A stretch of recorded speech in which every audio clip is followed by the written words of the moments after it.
Homicipher, the dark romance game you've never heard of, is an indie horror romance game that plunges players into a twisted otherworld where our lead female protagonist finds herself trapped and struggling to navigate a reality that defies human comprehension. Here, she encounters bizarre humanoid-like creatures, a sentient talking painting, and perhaps most unnerving and interesting of all, a love interest as strange and mysterious as the world she is desperately put into. In this game, you combat mysterious entities, navigate through horrifying liminal space-like environments, and quickly learn who is on your side and who is not. However, more crucially to the game's core mechanics as you navigate this otherworld is a confrontation with a language entirely unfamiliar, one that you will come to find out demands a meticulous process of interpretation, comprehension,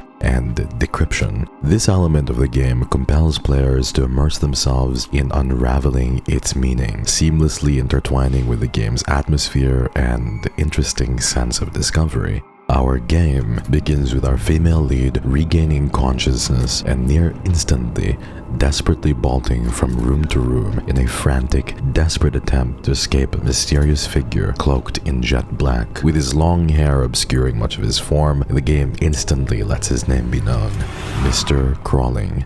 At first glance, Mr. Crawling exudes an air of menace and intrigue. It is only after a harrowing, cartoonish chase scene that the protagonist meets another enigmatic figure, Mr. Hood. A hooded entity with seemingly no facial features, yet human-like body proportions. It is through this chance encounter with Mr. Hood that the player is quickly introduced to the game's core mechanic, language deciphering. From here on in, a significant portion of the game is then dedicated to painstakingly interpreting and deciphering the mother tongue of the otherworld's inhabitants. A task that is equal parts daunting as it is rewarding, because while the game offers occasional contextual clues through different character interactions or even creative and clever environmental storytelling, the process of deciphering remains a constant challenge wherein misinterpretations and misunderstandings can lead to both hilarious and at times fatal consequences. As the game progresses, the player gradually builds an understanding of the strange language, allowing for a more fluid interaction with the world. However, the core gameplay loop ensures that the experience never really feels stagnant. There is always an element of surprise, a new mystery to uncover, or an unforeseen danger to tiptoe around. What makes Homicipher so unique is how the process of deciphering language is directly and consequentially tied to the emotional development between the protagonist and all the different characters of the world, especially Mr. Crawling. At first, every interaction with Mr. Crawling feels foreign and completely alien, his words incomprehensible and his deeper motives completely unknown. But as the player slowly begins to piece together fragments of his speech, a gradual yet certain shift takes place, not just in gameplay, but in the emotional weight and tension of their newly found situationship. Suddenly, it hits. The language deciphering mechanic functions like a slow burn romance. Each new word deciphered serves a small moment of understanding and enlightenment, like a bridge that slowly but surely closes the gap between two very vastly different beings from two vastly different worlds. The emotional tension between them builds not through direct action necessarily, but through the delicate process of translation and trying to understand one another, where every successful exchange adds another layer to their growing bond. As the protagonist journeys deeper into the other world, she slowly begins to allow herself to recognize the quiet ways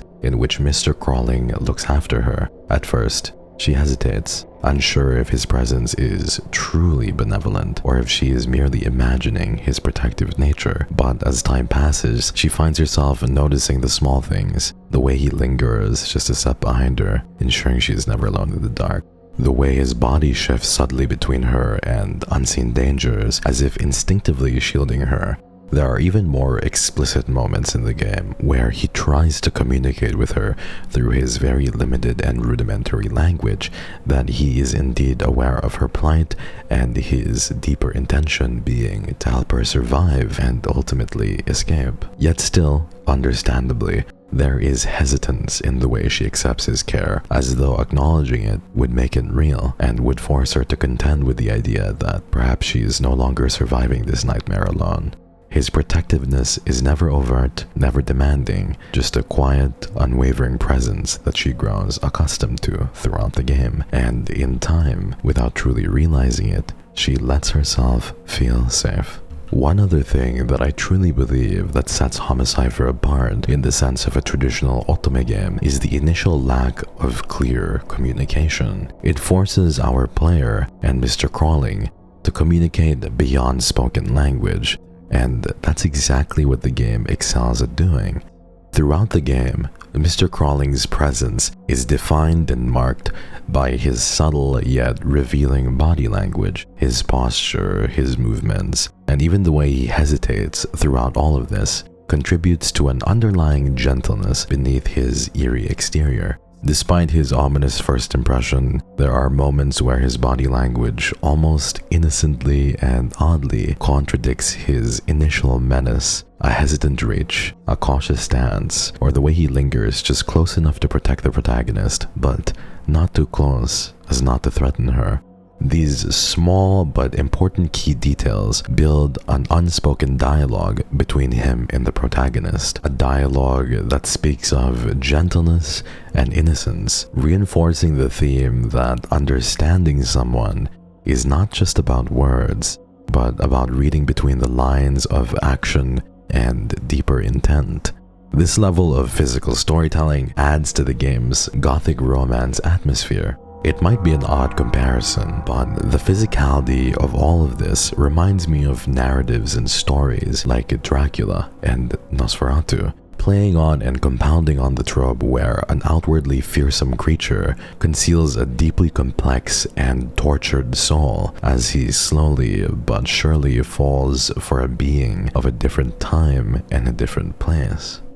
Although the game does not go without its fair share of scary, eerie, and downright odd moments in the first half, where Homicipher truly starts to ramp up is in the latter half of the game, where it clearly shows the divide between the two opposing forces at play in the otherworld, each with vastly different motivations. One faction seeks to facilitate the protagonist's escape, composed of benevolent or neutral characters like the nurse, simply known as Miss Nurse, or the one who introduced the entire Homicipher language in the first place, Mr. Hood. These figures, while sometimes cryptic, are ultimately very kind in nature and pose no harm to the main character. In stark contrast, figures such as Mr. Scarletta, who is responsible for our main character's predicament in the first place, represent a far greater threat. Though the game takes players through a treacherous journey filled with moments of reflection and peril, Mr. Crawling's careful and protective presence remains crucial to the protagonist's survival. My personal favorite part is when our main character falls ill towards the end of Chapter 1 and the beginning of Chapter 2. It is here that we come to a sobering realization.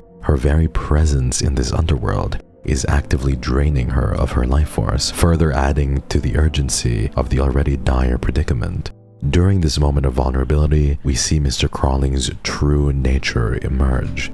He is not merely a silent observer or a passive protector. He actively cares for the protagonist in a way that feels instinctual to him and almost human-like. He even goes as far as protecting and shielding the main character from Mr. Scarletta's presence towards the end of Chapter 1, and he then tends to her needs with an unspoken kindness at the beginning of Chapter 2. He watches over her like a bedside guardian, ensuring her safety and even her comfort by placing soft garments over her frail, sickly form. It is a moment that feels profoundly human despite the inhuman nature of their growing bond. And it was only at this point during my gameplay on stream that I truly realized what the game's main objective was and why this bond felt so alluring. It was to call on desire for something unreachable, unattainable, something forbidden. The allure of forbidden love is not a new addition to the otome game scene, nor is it an uncommon fantasy for the yearners of the world to fantasize over. On a story-based and fictional level, there lies a deep fascination in the details of the story and the inner nuances of why said love is forbidden. But for those who live out a forbidden love in real time or in real life, they will tell you that there is also an inherent thrill that comes with the secrecy and the intensity of emotions, as well as the defiance of societal expectations. In Homicipher, the relationship between the protagonist and Mr. Crawling accurately and with great efficacy portrays this tension. Two beings from very vastly different worlds, never meant to cross paths, yet finding solace and connection in one another. One of the strongest selling factors of forbidden love is its sense of scarcity and novelty. When something is off limits or scarce in nature, it becomes more precious, more desirable. To some, there is a beauty in trying to attain the unattainable. Our game showcases this quite well. The protagonist's growing attachment to Mr. Crawling is intensified by the impossibility of their connection. There is an ever-present knowledge that this love should probably not exist, yet it does, making every moment between them feel fleeting and meaningful. One other compelling aspect of forbidden love is its emotional intensity. In Homicipher, this manifests in the protagonist's slow realization that Mr. Crawling is not just an observer or a protector, but a presence deeply intertwined with both her survival and her emotional well-being. The weight of their unspoken bond carries an almost tragic beauty, one not built on grand gestures, but on subtleties, on unspoken understandings, and even the quiet reassurance of his presence. This is further compounded on by the fact that both of their lives are quite honestly in each other's hands. This is shown to be true with multiple death cutscenes and even multiple endings, either explicitly or implicitly stating the death of either character. The game makes it quite clear that a wrong turn can spell a quick death, but the knowledge that the next moment is not promised is what makes the connection between these two so compelling and something so inherently emotionally raw in nature, especially towards the latter half of the game. Like most love forbidden, therein also exists a rebellious nature to their love. Mr. Crawling exists outside of the structures of human morality, comprehension, and responsibility. To love him is to reject almost anything and everything familiar and to embrace something completely unknown and terrifying. This mirrors the age-old theme of lovers defying expectations and stepping into a responsibility beyond what is deemed acceptable in pursuit of something raw and genuine. Yet, funnily enough, at the core of their bond, there is idealization. The protagonist sees Mr. Crawling not as a monster, but as something deeper, something more. Because their relationship is built in the shadows, outside of conventional human interactions, it is easy to project longing and meaning onto his actions. And I truly think that this is part of what makes the romance so alluring and pretty powerful and effective. It forces the players to really question how love is defined and whether true connections can exist outside of language and human comprehension. Finally, this all culminates in one of the more surprising and strangely tender endings I've seen in an indie horror game thus far. It's the only ending I'll be talking about today: Blissful Love Life.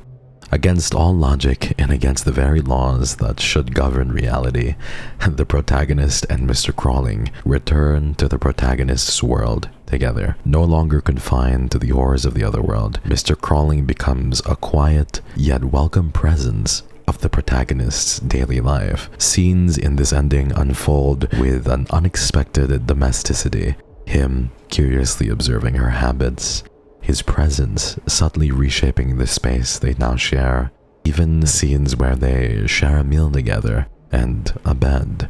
His terrifying form suddenly begins to soften into something more intimate, almost human, but never quite so, as the game always makes certain in keeping that Draculian and Nosferatu-esque novelty about the game, even in its ending. The love between them remains otherworldly, a romance that perhaps defies nature itself. And yet, as the game suggests, maybe love is meant to be an enigma, an anomaly that persists despite all odds and obstacles. Overall, I think Homicipher is a dark, twisted, yet romantic experience that really conveys the importance and significance of well-meaning intentions and communication, no matter how rudimentary.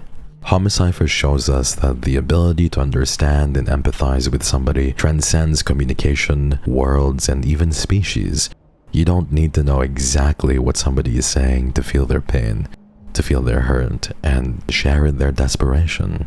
And I think that's what makes Homicipher so great at the end of the day. The beauty of the characters in Mr. Crawling's romance is not in the things that are said, but in the things that are not. It's about the little subtleties and idiosyncrasies and the breaking down of cultural barriers to truly know what it means to feel and connect with other beings. The game truly pays homage to the popular yet equally voracious statement, "Actions speak louder than words." For gamers who are looking for a harrowing experience through a shadowy, different otherworld full of intrigue and fucked up mysterious creatures, as well as a cool deciphering mechanic, the mass appeal of the game, in my opinion, is the fact that any and all romance aspects of the game feel subtle yet considered, all while never being pushy or too over the top for people who are more invested in the horror or thriller aspect of the game. The game features nearly 34 endings as well, all mostly sub-variations of one another, or deaths, that make you feel like your actions truly have consequences and weight to them, whether that be a fatal error in judgment, a martyr's end, or the choice of freedom and a blissful love life. If you made it to the end of the video, thank you so much. I am completely new to the video essay scene and the format itself. I want to give a big shout out to my team who helped me brainstorm ideas for this, as well as help me conceptualize things. I also want to thank you for lending me your attention for so long. I actually played Homicipher on stream, and it was so enjoyable fucking around and just memeing while getting giddy at all the endearing moments. Thanks for watching.